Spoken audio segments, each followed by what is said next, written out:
क्यों मनाए जाते हैं नवरात्रि? क्या है नवरात्रों की महिमा? सबसे पहले किसने रखा था नवरात्रि का व्रत और किस तरीके से पूजा पाठ किया जाता है? क्या विधि विधान है? ऐसे कौन से राजा थे जिन्होंने नवरात्र का व्रत सबसे पहले रखा था, नवरात्रि की पूजा सबसे पहले की थी? और भगवान राम से जुड़ा नवरात्रि का क्या इतिहास है? रावण को हराने के लिए भगवान राम को नवरात्रि क्यों रखने पड़े थे? नीलकमल जो दुर्लभ है उसकी क्या कहानी है? इन तमाम चीजों के बारे में आपको विस्तार से बताएंगे। बता दें कि आज से नवरात्र जो है वो शुरू हो चुके हैं। माँ भगवती की पूजा 9 दिन तक सभी भक्तजन बड़ी ही खुशी से, बड़े ही उत्साह के साथ करते हैं। लेकिन इन नवरात्रों के पीछे की असल कहानी क्या है? आखिर क्यों नवरात्रि मनाए जाते हैं?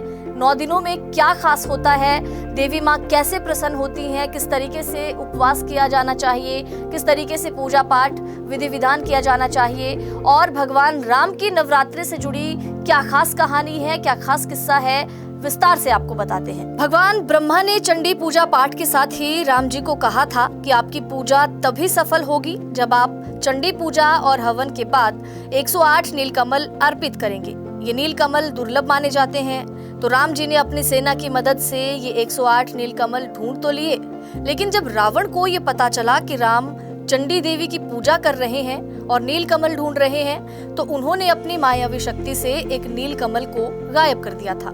चंडी पूजा के अंत में जब भगवान राम ने नीलकमल चढ़ाए तो उनमें से एक कमल कम निकला। ये देखकर वो चिंतित हुए। अंत में उन्होंने कमल की जगह अपनी एक आंख माता चंडी पर अर्पित करने का फैसला कर लिया था। अपनी आंख अर्पित करने के लिए जैसे ही उन्होंने तीर उठाया, तभी माता चंडी वहां पर प्रकट हुई और माता चंडी उनकी भक्ति से प्रसन्न हुई और इसके बाद भगवान राम को विजय का आशीर्वाद मिला था। अब आपको बताते हैं कि सबसे पहले नवरात्रि का व्रत किसने रखा था।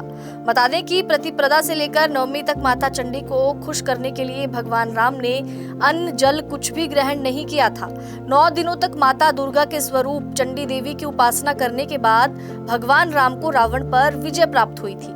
ऐसा भी माना जाता है कि तभी से नवरात्रे मनाए जाते हैं। 9 दिनों तक व्रत की शुरुआत तभी से हुई है और ऐसे में भगवान राम ही नवरात्रि के 9 दिनों के व्रत रखने वाले पहले राजा और पहले मनुष्य थे। तो ये थी नवरात्रों से जुड़ी माता की भक्ति की, उपासना की एक ऐसी कहानी जो भगवान राम से शुरू हुई। भगवान राम ने सबसे पहले माता चंडी की उपासना करने के लिए, माता को खुश करने के लिए और रावण पर विजय पाने के लिए इस व्रत, इस अनुष्ठान को किया था। माँ देवी की पूजा अर्चना की थी, जिसके बाद माता ने खुश होकर भगवान राम को विजय प्राप्त का आशीर्वाद दिया था। तभी से नवरात्रि बड़ी धूमधाम के साथ मनाए जाते हैं। 9 दिन तक देवी भगवती की पूजा की जाती है, कलश की स्थापना की जाती है और दुर्गा माँ को प्रसन्न करने के लिए सभी भक्त उपवास भी रखते हैं, पूजा अर्चना भी करते हैं।